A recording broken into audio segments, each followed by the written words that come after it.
Greetings, Minecrafters, and welcome to another Minecraft discussion. My name is Kimberly Quinn in the very chilly, raw rain up at the notch because we just had to come and just have this discussion. So I found a little bit of a shelter here that's helping out a little bit. Okay, anyway, so what I really want to talk about now in relation to doing an authenticity kind of little mini-series, which I didn't really plan on, but that means it's authentic, right? There we go. So I want to talk about the treasure hunt because this is the reason we're here, in my opinion. Well, I mean, really, in a deep way, not related to any religion or anything, not like that, just spirituality-wise, is the truth is we're on this, planet, I think, to learn how to love each other better. First ourselves, so we can't give what we don't have, right? To learn to love ourselves better and other people better. That is the whole point. I mean, think about it. I mean, do you want it to be on your, tombstone or cremation stone? Not sure what they do with that, but that, she got the promotion. She was liked by all kinds of people who were acquaintances, and who cares? I mean, it's about the stamp we leave is how well we loved people, right? And hopefully, making a difference, that the world is better off because you were here. Even if it was one life you changed, the world is better off because you were here. We can't do any of this if we're not in alignment.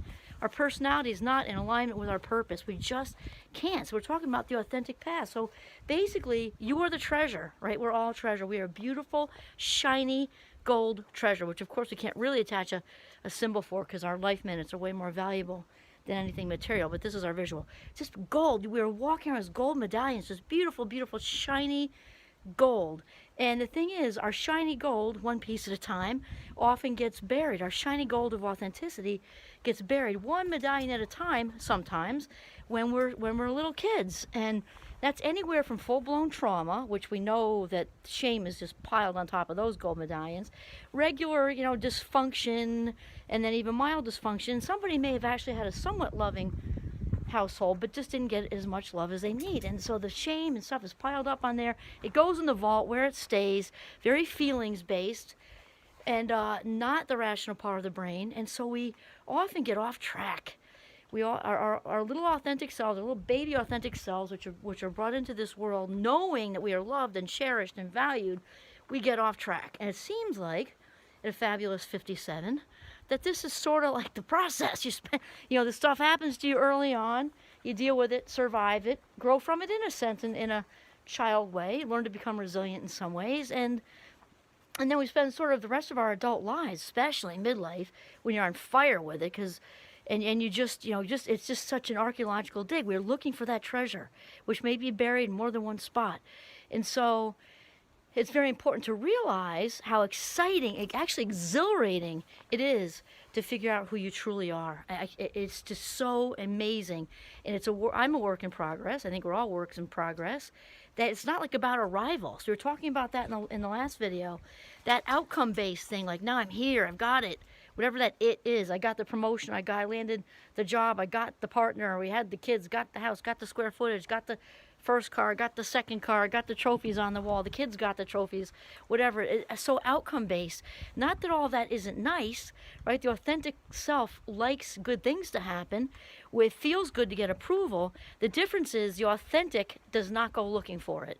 Think about this. The inauthentics are pretty much walking around uncomfortable most of the time because they're very much dependent and need external approval. And like most things, a spectrum, right? So somebody might be just a little dependent on external approval versus totally codependent. And the thing is, whenever we need something that's out here, that's outside of our frame, then that means when we don't have whatever it is we need outside of the frame, then we are uncomfortable at the very least, and maybe even debilitated. People who cannot exist without that constant reassurance. It's got to be exhausting. And so the reason they're so comfortable is because when we are in inauthentic mode, or just I may not like this word, but call it what it is, it's fake. The social media world and paying attention to how many likes I have and all that. So it's all so fake, false self stuff.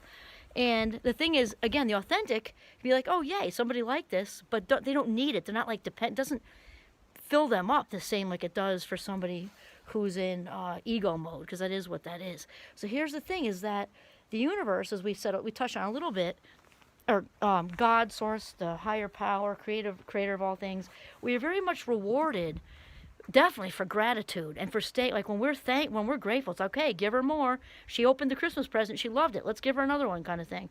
So very responsive to gratitude. And also when we're on the right track authentically, the universe, God, source rewards that. And it's just a way of saying keep going. It's kind of like, well, I didn't even plan this either.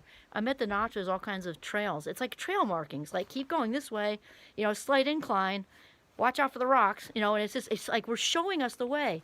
Versus when we are in fake mode or inauthentic, ego-driven mode, well, what the universe responds with is discomfort. And I don't want to say punish, because that isn't my belief system. I would like to say redirection. However, if we don't listen to these whispers, as Oprah calls them, they often turn into bricks. And I used a pinball machine analogy before. It's like boom, boom, boom, boom, boom, boom, boom. Eventually you either go or you start over and push the button again. And when we're in fake mode, it's kind of like this, when the universe responds, like I didn't want you to go to that thing just for optics, to be approved of, to be seen by your boss, be seen by whoever. That was a 2 hours waste of your valuable life minutes. You could have been home with your partner and kids or just yourself. You went there, your intention, it's not that you and maybe it was, oh, great. Your students got to see you or whoever got to see you. It might feel good temporarily because it doesn't feel like you did anything wrong. And I wouldn't say it's wrong in a sense of a hard stop wrong. It just wasn't, the intention is what it's about. If you went just to be seen and look, she was there and isn't that, that's just not the right intention. And when we do things like that over and over again, what we're doing is compromising ourselves. We're abandoning ourselves and doing things for people that we really just don't want to do. And I'm not saying don't do things for people, obviously. It comes down to intention, though, and mindful versus mindless giving. Mindful giving is of the authentic self, and by how you feel. You feel all charged up when it's mindful giving.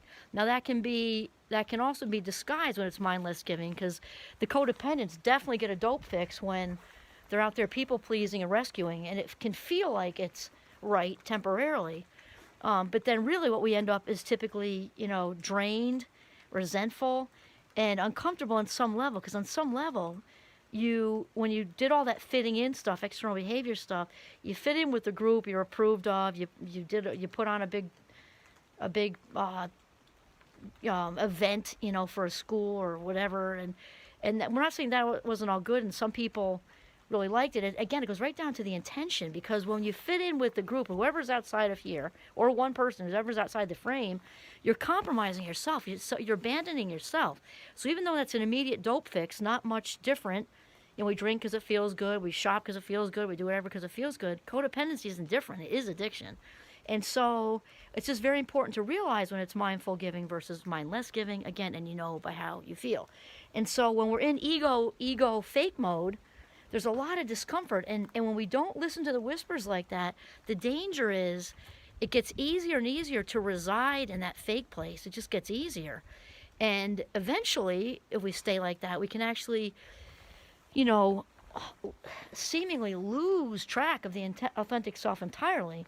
I mean, she doesn't ever totally go away, but she can be moved from, say, the fake mode, ego is in the driver's seat, and she gets bumped to the passenger seat, then bumped to the back seat. If we're keeping up with the fake mode and all the pleasing and all the status-y, putting people and circumstances on pedestals and all that stuff, then she ends up in the trunk.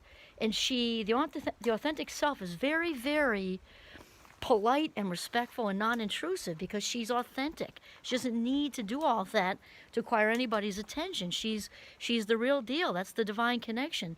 And so she waits patiently to be invited by us, kind of like a duality there, to return to the driver's seat.